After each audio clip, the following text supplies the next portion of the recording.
నేను ఇమిటేట్ చేస్తేనే మీకు నిద్రే పట్టినప్పుడు, నేను ఇమిటేట్ చేస్తేనే మీ అభిమానులు అల్లకల్లోలం అయిపోయినప్పుడు, మాకు అభిమానులు ఉంటారు, మాకు బాధ ఉంటుంది, మాకు జీవితాలు ఉంటాయి. కాబట్టి మీ వాళ్ళు అసెంబ్లీలో ఎలా మాట్లాడినారు, ఎవరెవరికి క్షమాపణ చెప్పాలో ఒకసారి చూద్దాం. చూడండి, ఇక్కడ చూడండి. ఆర్కే రోజా గారయ్యా, నగిరి శాసనసభ్యురాలు, మంత్రిగా పనిచేస్తున్నటువంటి ఆర్కే రోజా. ఆ రోజుల్లో మామూలుగా ఆవిడికి గొడవలు అంటే గోల్డ్ మెల్ల కొడుతుంది. దాంట్లో గొడవలు అన్నారంటే గోల్డ్ మెల్ల కొట్టేస్తుంది. ఇంట్లో ఉండే తలుపులకంతా అవే ఉంటాయి. అయితే ఏదో గొడవ అయినట్టుంది అసెంబ్లీలో, ఇంక దిగేసింది రంగంలోకి. ఇంకా వెనక ముందు పద్ధతి పాడు అంటూ ఏముండదు. ఎలా బాడీ షేమింగ్ చేసిందో ఒకసారి చూడండి. పెద్ద ఆయన తప్పకుండా ఈవిడ దగ్గర కూడా మీరు క్షమాపణ చెప్పించాలి, ఎందుకంటే నేను చెప్పాను కాబట్టి.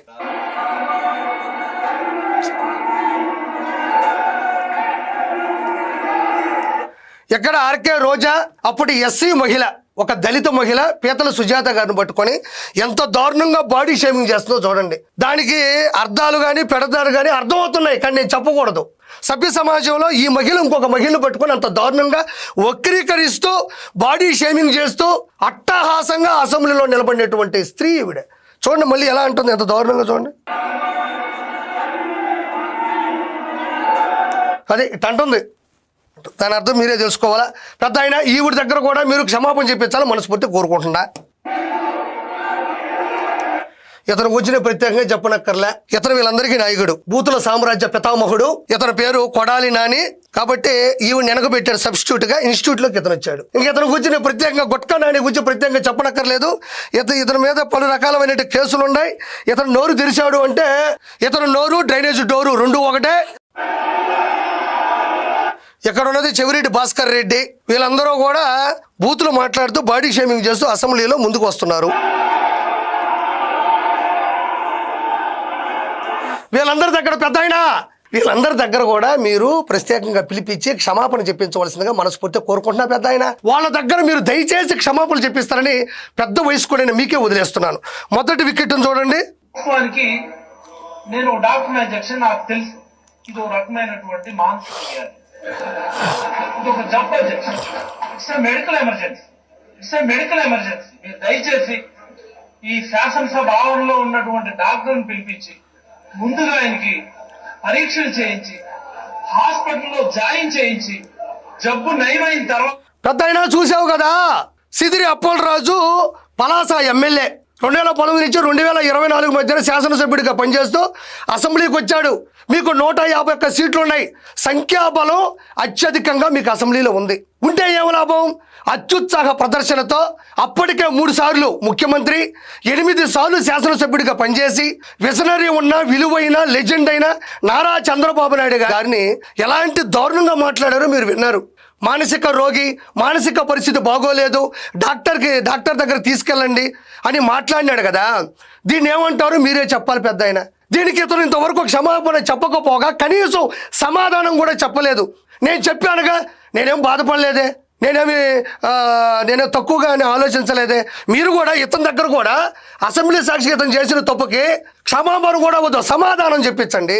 మరి నేను కేవలం ఇమిటేషన్ మాత్రమే చేస్తే మీకు అంత కోపం వచ్చినప్పుడు ఎక్కడ డైరెక్ట్గా 2019 నుంచి 2024 మధ్యన chief minister of Andhra Pradesh Jaganmohan Reddy డైరెక్ట్గా అంత హుందా స్థానంలో ఉండాల్సినటువంటి వ్యక్తి ఎలా బాడీ షేమ్ చేశాడు ఇప్పుడు చూడండి.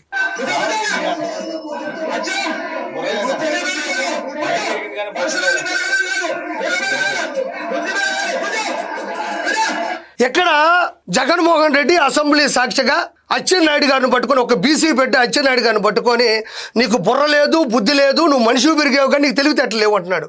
మరి దీన్ని ఏమంటారు? బాడీ షేమ్ అంటారు కదా.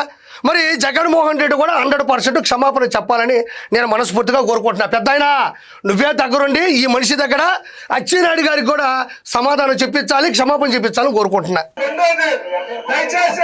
బాలకృష్ణ లోపల రానియద్దు, ఎందుకంటే ఆయన సత్యం తెచ్చుకున్నాడు, ఆయనకి మెంటల్ గా ప్రాబ్లం ఉందని.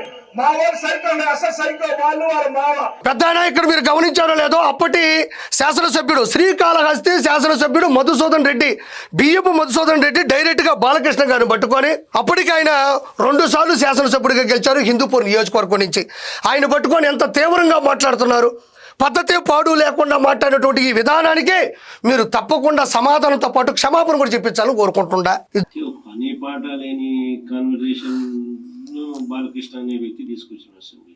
అసలు ఆయన మాట్లాడాల్సింది ఏంది, అసెంబ్లీలో ఆయన మాట్లాడాల్సింది ఏంది, ఆయన తాగి మాట్లాడింది ఏంది, అసలు తాగినోని అసెంబ్లీ తీసుకుని ఇప్పుడు జగన్మోహన్ రెడ్డి చూశాడా? ఆయన గ్లాస్ తెచ్చుకొని మందు తీసుకొని నీళ్లు పోసుకొని తాగేసి లోపలికి వచ్చిన జగన్మోహన్ రెడ్డి ఏమైనా చూశాడా? అసెంబ్లీ సాక్షిగా వచ్చినటువంటి ఒక బాలకృష్ణ గారిని పట్టుకున్న శాసనసభ్యుడిని ఆ విధంగా దారుణంగా చిత్రీకరించడం అనేది ఎంతవరకు సమంజసం పెద్ద ఆయన? తప్పు కదా, తాగి వచ్చాడు అనేది మనం ఎలా అనొచ్చు? ఆ నిరూపణ లేని ఆరోపణలు తేవడం ఎంతవరకు సమంజసం పెద్ద ఆయన? ఇది తప్పు కదా పెద్ద ఆయన. మీరు దయచేసి ఇతర చేత రెండోసారి, ఇంతకుముందేమో బుర్ర లేదు బుద్ధి లేదు మనుషులు పెరిగారు అన్నాడు, ఎక్కడో బాలకృష్ణ గారు పట్టుకొని తాగొచ్చామంటున్నారు. 2 సార్లు పెద్ద ఆయన ఇతని దగ్గర మీరు క్షమాపణ చెప్పించవలసిందిగా మిమ్మల్ని కోరుకుంటున్నాను బచ్చా గారు. తర్వాత ఇటపోదాం రండి. అసెంబ్లీలో మాట్లాడించే కార్యక్రమం చేస్తున్నారు అని అంటే స్పీకర్ బుద్ధి, తాగినోడు ఆ మాదిరిగా మాట్లాడుతున్నాడు అని అంటే సైకలాజికల్ హెల్త్. మళ్ళీ స్పీకర్కు బుద్ధి లేదు అన్నాడు. ఇది కరెక్టా పెద్ద ఆయన? మీరు చెప్పండి. వయసులో పెద్దవారు, 3 సార్లు ఎమ్మెల్యేగా పనిచేశారు, ఒకసారి ఎంపీగా పనిచేశారు.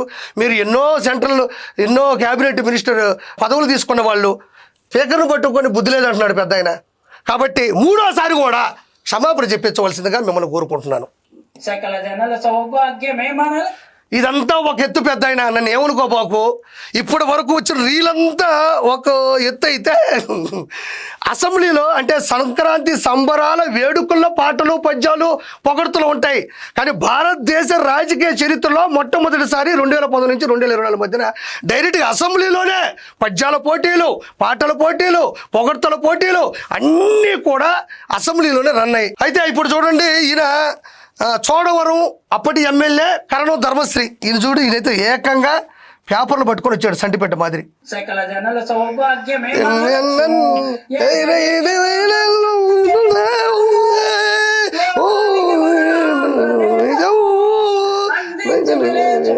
దేశం అదే నన్న సందేశం. బొత్స సత్యనారాయణ గారు ఇది ఏకంగా అసెంబ్లీలో జగన్మోహన్ రెడ్డి కోసం పాడినటువంటి పాట అండి ఇది. అసెంబ్లీలో మరి 175 నియోజకవర్గాల నుంచి వచ్చిన శాసనసభ్యులు ఉంటారు. 5 రోజులు 6 రోజులు అసెంబ్లీ జరుగుతుంది. రకరకాల ప్రశ్నలు ఉంటాయి, రకరకాల సమస్యలు ఉంటాయి. వాటి గురించి మాట్లాడాల్సినటువంటి ఈ అసెంబ్లీలో అన్న పాట పాడించుకొని అన్న చూడు, ఇది చూడయ్యా, ఇది ఒక్కటి చూడండి, నాకు ఎంతో ఇష్టమైన ఫోటో ఇది. ఇక్కడ చూడండి, ఆ పాట పాడుతున్నప్పుడు ఆయన ఆనందం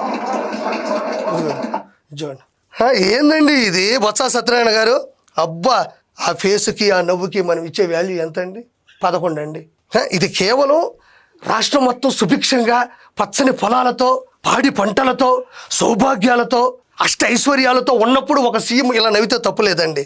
బాబాయ్ బోయ, అమ్మ చెల్లి బోయ, ఇది చూడండి, పాట పాడించుకొని నవ్వుతున్నాడు అండి. ఇదిగో ఇది చూడండి, ఇది చూడండి, ఇది చూడండి. అసలు మళ్ళీ చూడాలనిపిస్తుంది బొత్స గారు.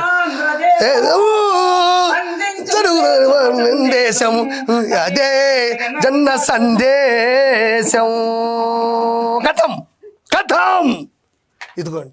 ఓకే బొత్స సత్యనారాయణ గారు, దయచేసి మీకు నేను క్షమాపణ చెప్పాను. పెద్ద మనసు చేసుకొని, మీరు కూడా పెద్ద వయసులో ఉన్నవారు, మీరు రాష్ట్ర ఎన్నో పదవులు స్వీకరించిన వాళ్ళు కాబట్టి మీరు కూడా ఈ బాడీ షేమింగ్ చేసినటువంటి వ్యక్తుల చేత, ఎవరైతే బాలకృష్ణ గారిని తిట్టిన వాళ్ళ చేత, అదేవిధంగా ఒక ఎస్సీ మహిళని దూషిస్తూ బాడీ షేమింగ్ చేసినటువంటి ఆర్కే రోజా చేత, చెవిరెడ్డి భాస్కర్ రెడ్డి చేత, అదేవిధంగా కొడాల నాని చేత, సిదిరి అప్పలరాజు చేత, లాస్ట్లో కరణం ధర్మశ్రీ చేత, వీళ్ళందరి చేత కూడా క్షమాపణ చెప్పించాలని నేను మనస్ఫూర్తిగా కోరుకుంటూ థ్యాంక్ యూ సో మచ్.